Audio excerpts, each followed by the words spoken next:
भारतीय सेना ने ऑपरेशन सिंदूर के तहत आतंकवादियों के ठिकानों को तहस नहस कर दिया। वहीं भारत पाकिस्तान में हुए सीज फायर के बाद पीएम मोदी ने देश की जनता को संबोधित किया। इस दौरान पीएम मोदी ने विपक्ष के एजेंडे को भी फेल कर दिया। पीएम मोदी ने साफ कर दिया है कि पाकिस्तान के आतंकी और सैन्य ठिकानों पर अपनी जवाबी कार्रवाई को अभी स्थगित किया गया है। आने वाले दिनों में हम पाकिस्तान के हर कदम को इस कसौटी पर मापेंगे कि वो क्या रवैया अपनाता है। भारत का मत एकदम स्पष्ट है। टेरर और टॉक एक साथ नहीं हो सकते, टेरर और ट्रेड एक साथ नहीं चल सकते, और पानी और खून भी एक साथ नहीं बह सकता। दर्शकों, अगर आप पीएम मोदी के साथ खड़े हैं तो कमेंट में जय हिंद जरूर लिखिए, ताकि विपक्ष के लोगों को साफ संदेश जाए कि देश के लोग पीएम मोदी के साथ हैं। क्योंकि इस मुद्दे पर भी राजनीति कर विपक्ष के लोग पीएम मोदी को घेरने की कोशिश कर रहे हैं। वहीं दूसरी तरफ इस मुद्दे पर राजनीति करने के चक्कर में कांग्रेस चौतरफा घिर गई है। ऑपरेशन सिंदूर के बाद भारत पाकिस्तान के बीच हुए सीज फायर को लेकर कांग्रेस ने सरकार से संसद का एक विशेष सत्र बुलाने की मांग की है। इसको लेकर राहुल गांधी ने पीएम मोदी को चिट्ठी भी लिखी है। लेकिन इस मुद्दे पर इंडी गठबंधन के बड़े नेताओं में शामिल शरद पवार ने अलग स्टैंड रखा है।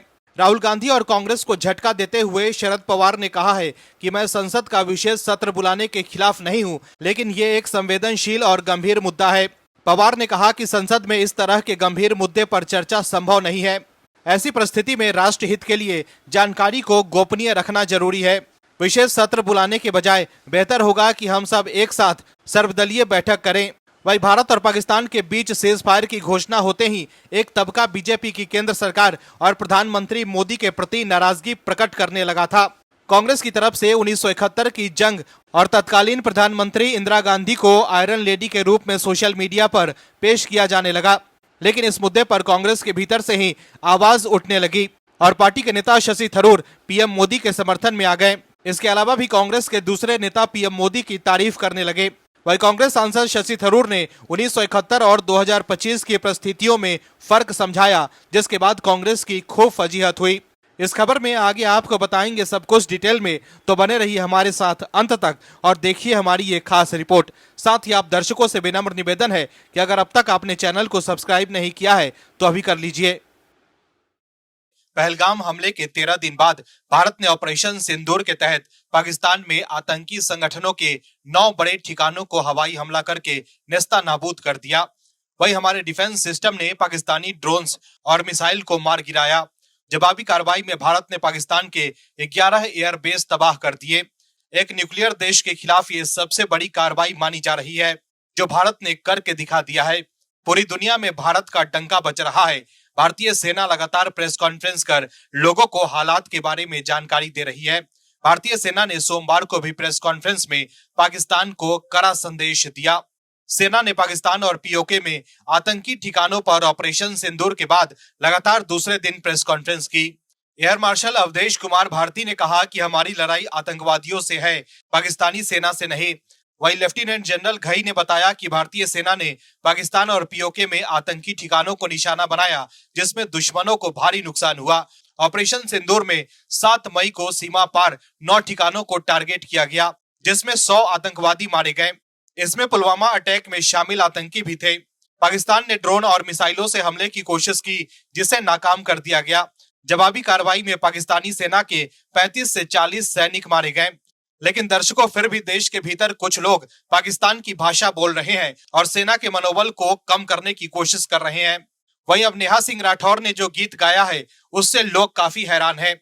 हालांकि उन्हें करारा जवाब भी मिल गया है। दरअसल पहलगाम हमले के बाद नेहा सिंह राठौर एक्स पर पोस्ट कर पीएम मोदी से आतंकवादियों के सिर मांग रही थी।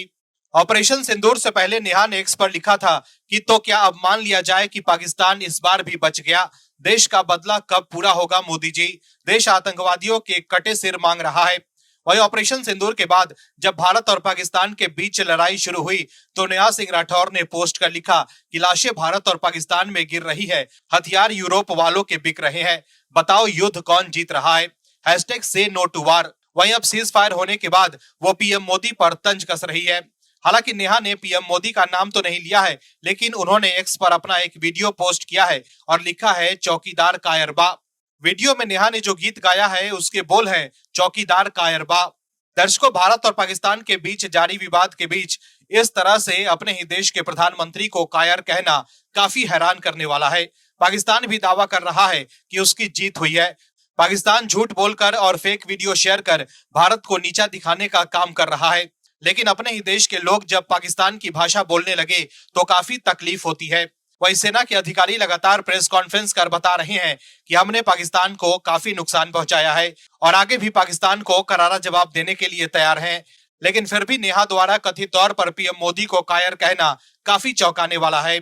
उन्हें सिर्फ पीएम मोदी को नीचा दिखाने से मतलब है, देश की छवि खराब हो इससे उन्हें कोई मतलब नहीं है। लेकिन आज तक की वरिष्ठ पत्रकार अंजना ओम कश्यप ने ऐसे ही लोगों को करारा जवाब दिया है। अंजना ओम कश्यप ने एक्स पर लिखा है कि युद्ध के समय दो समानांतर युद्ध चलते हैं, एक सेना अपनी जान की बाजी लगाकर लड़ती है और एक सूचना वार।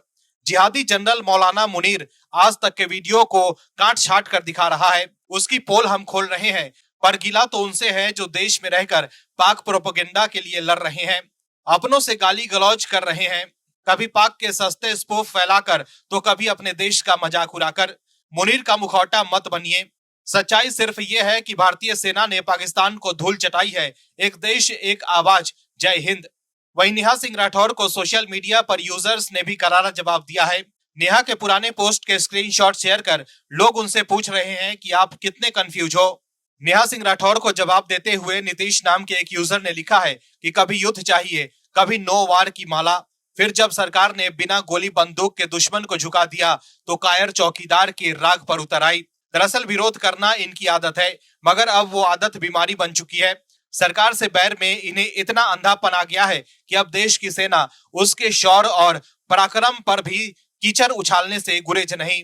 वहीं एक दूसरे यूजर ने लिखा है कि नेहा जी पहले भारत सरकार से कार्रवाई की मांग कर रही थी, जब सेना ने पाकिस्तान पर कार्रवाई शुरू की तो ये बोलने लगे अब सीज फायर हो गया। अब चौकीदार देश के मुखिया प्रधानमंत्री को कायर बोल रही है। नेहा जी आप चाहती क्या है, पहले ये तो क्लियर कीजिए।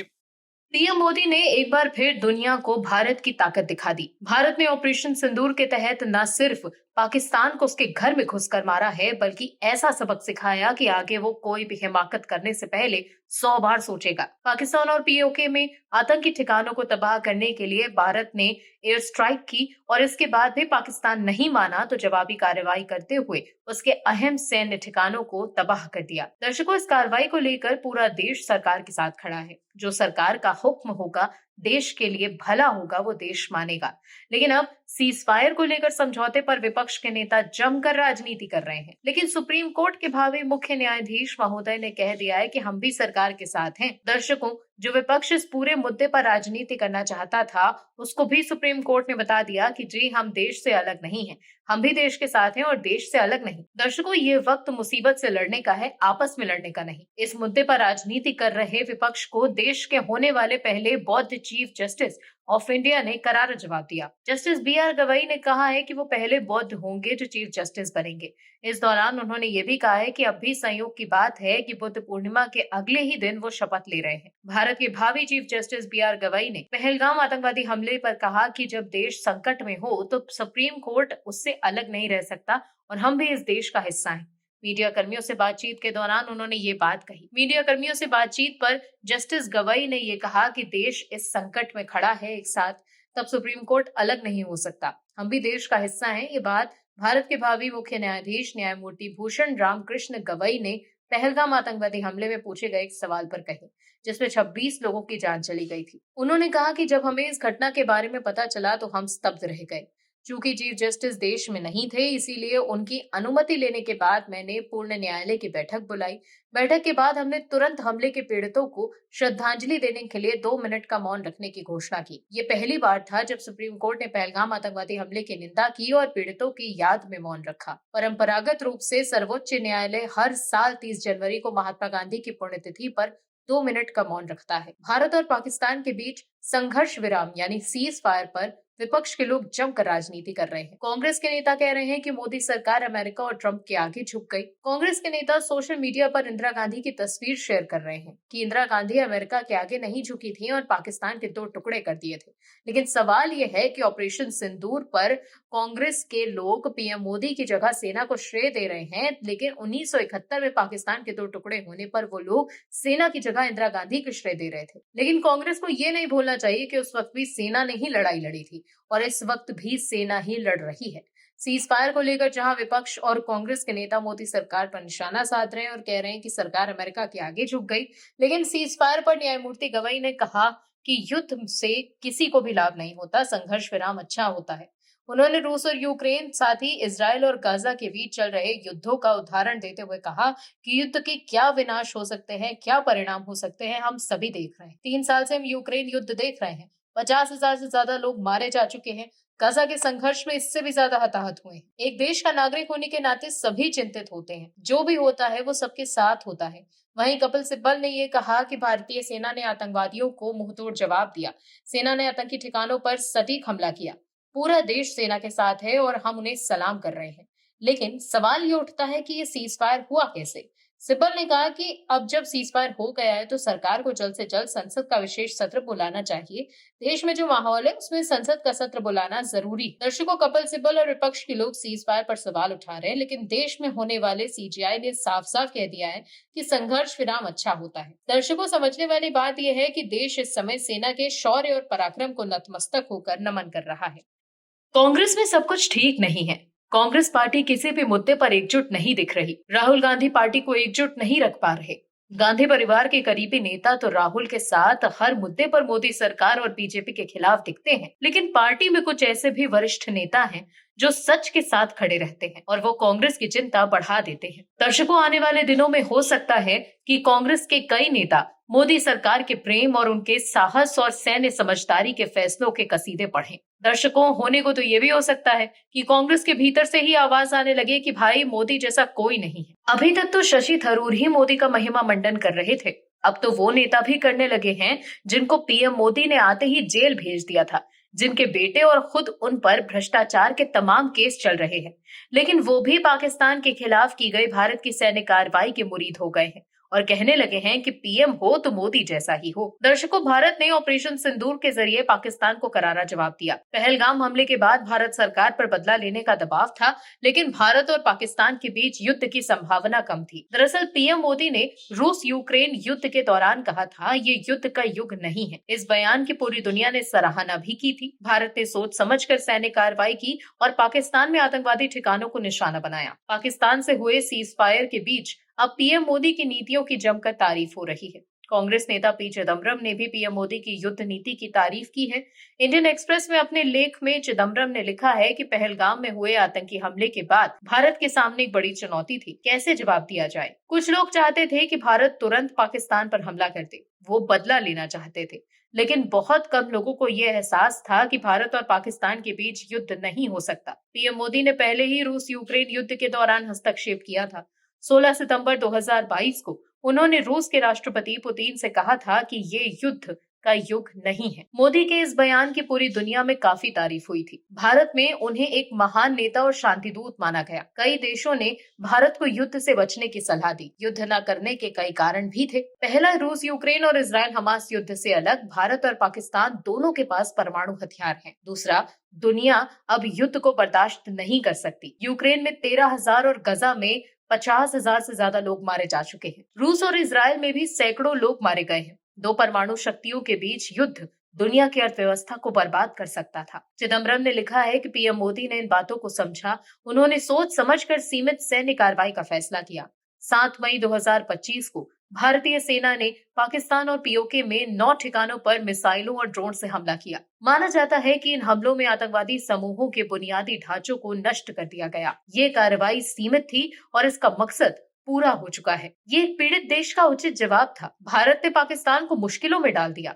भारत ने संकेत दिया है कि अगर पाकिस्तान युद्ध चाहता है तो वो तैयार है। पाकिस्तान के लिए बेहतर होगा कि वो आतंकवादियों को रोके और भारत के साथ शांति बनाए रखे। वहीं सीजफायर के फैसले के बाद जयराम रमेश से लेकर सुप्रिया श्रीने तक कांग्रेस के तमाम नेता ये कह रहे हैं कि मोदी सरकार झुक गई और वो इंदिरा गांधी की तस्वीर शेयर कर सोशल मीडिया पर लिख रहे थे कि इंदिरा जैसा कोई नहीं। लेकिन चिदम्बरम के अलावा शशि थरूर ने भी पीएम मोदी की तारीफ की और कहा कि 1971 और 2025 की परिस्थितियां पूरी तरह से अलग हैं और वर्तमान में भारत के लिए शांति और स्थिरता प्राथमिक लक्ष्य होनी चाहिए। वहीं पी चिदम्बरम द्वारा पीएम मोदी की तारीफ किए जाने को लेकर प्रियंका गांधी वाड्रा के करीबी रहे पूर्व कांग्रेस नेता आचार्य प्रमोद कृष्णन ने कहा है कि कांग्रेस नेता पी चिदम्बरम ने मोदी की तारीफ की, ये बहुत अच्छी बात है। नरेंद्र मोदी की तारीफ राहुल गांधी ने भी नहीं की। मुझे लगता नहीं कि पी चिदम्बरम ने पीएम मोदी की जो तारीफ की है वो राहुल गांधी को अच्छी लगी होगी। तारीफ तो राहुल गांधी को करनी चाहिए। उन्होंने आगे लिखा कि विपक्ष में ज्यादातर लोग दिखावे के लिए पीएम मोदी का साथ दे रहे हैं। देखिएगा, पूरा विपक्ष पीएम मोदी से सबूत मांगेगा। किसी न किसी तरीके से उन पर विपक्ष हमलावर होगा। मुझे बड़ी खुशी है कि पी चिदम्बरम ने पीएम मोदी की तारीफ की है, लेकिन मुझे इंतजार है कि पाकिस्तान को घुटनों पर लाने के लिए राहुल गांधी पीएम मोदी की तारीफ कब करेंगे। आप दर्शकों से विनम्र निवेदन है कि चैनल को सब्सक्राइब जरूर करें